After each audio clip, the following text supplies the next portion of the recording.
Alors tu fais bien de parler de la loi des finances et pas que de la loi complémentaire, parce que le complément représente à peu près 10% de l'addition à la loi de base. Donc on est passé à un budget de 25 milliards de dinars à peu près. Donc moi j'aurais parlé de la loi dans son ensemble en fait. Et je pense qu'effectivement l'opposition, il y a eu beaucoup de choses qui ont été dites qui étaient très valables, mais dans l'ensemble se perd un peu dans certains détails, alors que c'est la vision d'ensemble qui est aujourd'hui importante. La vision d'ensemble, c'est qu'on fait de la continuité économique, fondamentalement. C'est du Ben Ali ajusté. C'est la continuité économique, alors qu'en temps de révolution, moi ce que j'aurais aimé, c'est qu'on fasse une révolution économique. Et je ne comprends pas par ailleurs, étant donné la domination législative et de pouvoir qu'a la Troïka, pourquoi ils n'ont pas le courage de prendre les mesures structurelles dont le pays a besoin. Alors il y a des choses qui sont bien dans cette loi, puis il faut bien comprendre que c'est un contexte difficile quand même que de légiférer sur le budget de l'année, étant donné le calendrier qui s'est passé, etc. Donc je ne suis pas certain que d'autres auraient fait beaucoup mieux, franchement. Il y a beaucoup de choses nouvelles qui sont intéressantes.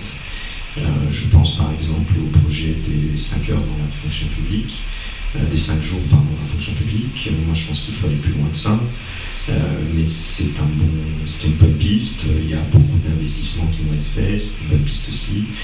Il y a un certain nombre de mesures, peut-être pas aussi larges que j'aurais souhaité, mais de structuration de certains sous-secteurs qui sont intéressantes. Donc il y a quand même des choses intéressantes, mais dans l'ensemble c'est quand même de la continuité économique. Moi, les inquiétudes que j'ai par rapport à cette loi, dans l'Assemblée, l'opposition chipote, l'article 38 par rapport au 5, etc., ou au 3, je pense que tout ça n'est pas si fondamental que ça. Moi, ce qui m'inquiète beaucoup, c'est que c'est une loi qui est quand même très largement faite pour préparer les élections, puisque c'est une loi qui distribue beaucoup d'argent, d'une part. D'autre part, elle distribue quasiment toutes les réserves de l'État tunisien.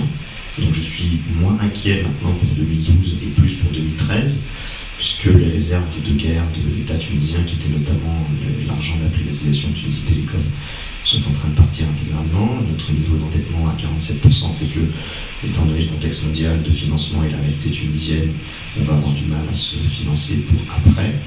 Et donc on est en train de dilapider beaucoup d'argent dans une année préélectorale, et c'est toujours inquiétant que de savoir exactement quel va être l'usage de l'argent. Donc ça c'est une chose qui m'inquiète, et comme je disais, j'aurais aimé qu'on fasse un peu plus de révolution économique, et je pensais que la Troïka, avec le pouvoir qu'elle a aujourd'hui de fait, aurait osé le faire.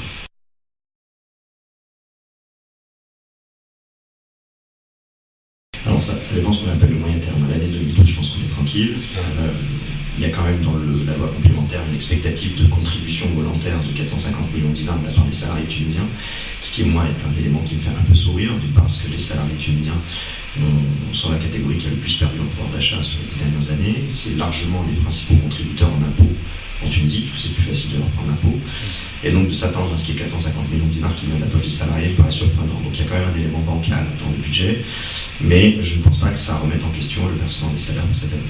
Là où la question, à mon avis, se pose, c'est 2013, puisque le contexte de nos principaux partenaires économiques, qui font quand même 80% de notre business, est très mauvais. L'économie mondiale ne va pas s'adresser aussi vite. Notre capacité de redonner la confiance aux investisseurs, aux acheteurs étrangers, mais aussi aux investisseurs tunisiens, ne va pas aller aussi vite. Nous avons une année électorale l'année prochaine, qui ne sont pas des années dans ce genre de contexte qui ont tendance à donner confiance et à donner des gages de stabilité. Les gens sont attentistes pendant les élections. Et donc je pense que 2013 va être dur, 2014 va être très dur. Que la Banque centrale ne retouche pas les taux d'intérêt, et ça n'est pas que dépendant du fait qu'on n'a que 100 jours de réserve. Il faut penser à beaucoup d'autres choses. On a une situation bancaire très peu assainie, on a un marché de l'immobilier qui est très compliqué, de la construction aussi, et qui sont quand même des éléments importants de l'emploi dans le pays. Et on a un certain nombre d'autres paramètres à l'intérieur du pays qui font que je comprends le choix de ne pas changer les taux d'intérêt, même si ça aurait vocation à redonner un peu du souffle. Mais on est vraiment très très serré. On est sur la corde raide cette année, du fait qu'on utilise le trésor de guerre. Il est raisonnable d'imaginer que la Banque centrale prenne beaucoup de précautions.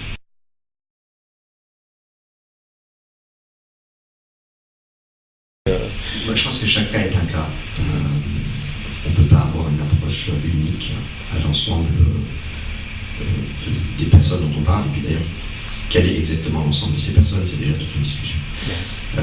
Aujourd'hui, il faut qu'on fasse face à un certain nombre de réalités. D'une part, il y a des lois folles qui ont été faites, il faut qu'on les sanctionne, et on ne l'a pas encore fait. Et on a maintenant presque 1 an et demi de révolution, et nous n'avons pas été capables de tranchant, direct et clair pour dire un tel a volé tant et tant, nous avons confisqué cela et nous revendons cela pour créer de la liquidité pour le peuple tunisien et pour le budget de son État.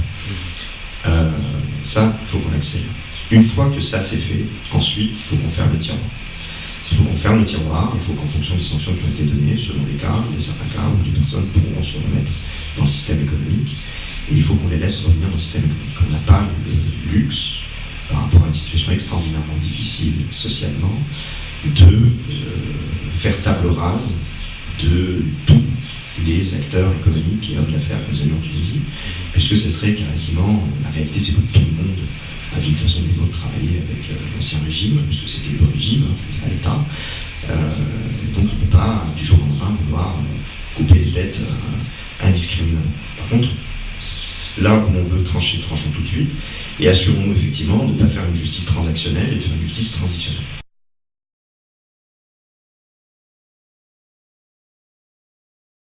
Moi je pense aujourd'hui que quand on regarde le paysage politique tunisien, il n'y a aucune raison de penser un autre résultat en 2013 que de la continuité de notre cas à la tête du pays. Il reste encore un peu de temps pour imaginer une vraie capacité de contrer électoralement cette machine qui est à la fois extrêmement professionnelle, extrêmement bien financée, extrêmement politiquement intelligente, très bien structurée, très bien ramifiée, qui a dans ses mains le budget de l'État et la capacité de créer des emplois, parce qu'ils ont annoncé faire 25 000 emplois déjà dans l'administration, qui est quand même le plus gros employeur de l'État, de la nation. Je n'imagine pas d'autre scénario que notre cas qui reste dans l'état actuel des choses. En face, il n'y a rien. Et il n'y a aucun signal convaincant qu'en face, il va y avoir quelque chose dans les temps qui sont impartis. Pour ce qui est de la transition, on en est au début quand même, donc c'est difficile de tirer des conclusions. Moi, je suis quand même très inquiet, parce que j'ai l'impression qu'on est très bien parti pour échanger 6 contre une demi-douzaine, comme Bernard Médina. Mais de fait, nous avons fait le choix d'un chemin politique avec la question de la constituante, contre laquelle j'ai toujours été depuis le tout début, qui a donné tous les pouvoirs dans les mains d'un certain groupe politique, qui a la légitimité électorale qu'il a. Aujourd'hui, c'est très inquiétant pour l'avenir, et c'est très difficile d'imaginer pour l'avenir qu'on ne va pas avoir cette troïka pendant encore longtemps.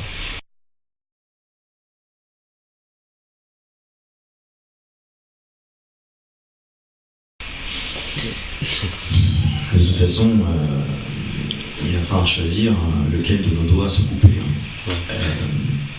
Moi, ma logique en fait n'est pas, et je pense que ça c'est une logique qui est obsolète en Tunisie aujourd'hui, et notamment pour les élections législatives et municipales, qui sont censées être les principales élections, parce que la présidentielle aujourd'hui n'a strictement aucun intérêt, vu les prérogatives qu'on imagine que le président va avoir sans rien, ce qui est le cas aujourd'hui déjà.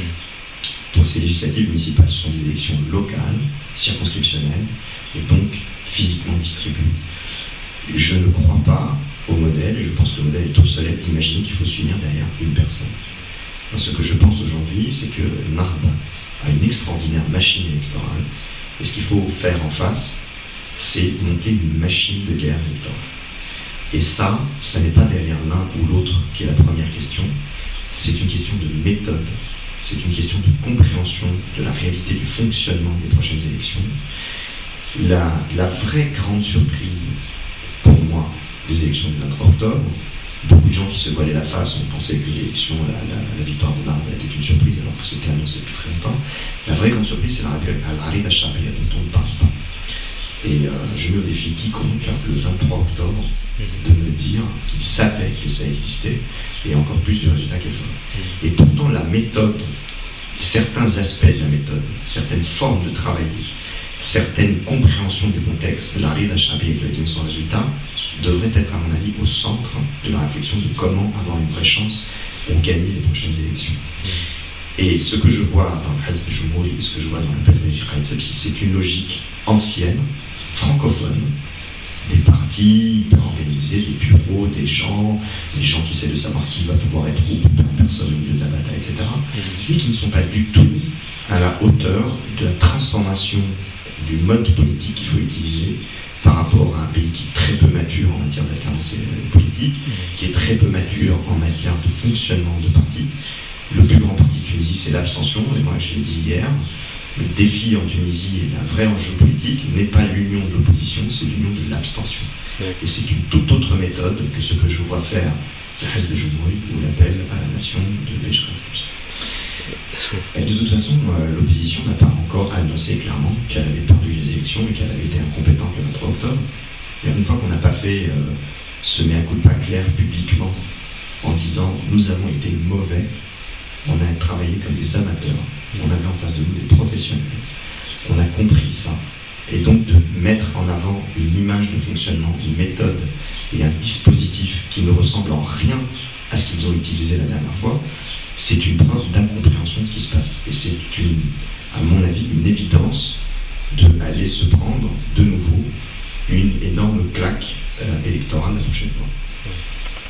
Il faut que les hommes politiques qui ont tenté leur chance aux dernières élections prennent réellement leurs responsabilités, et leur responsabilité inclut de sortir du paysage politique tunisien.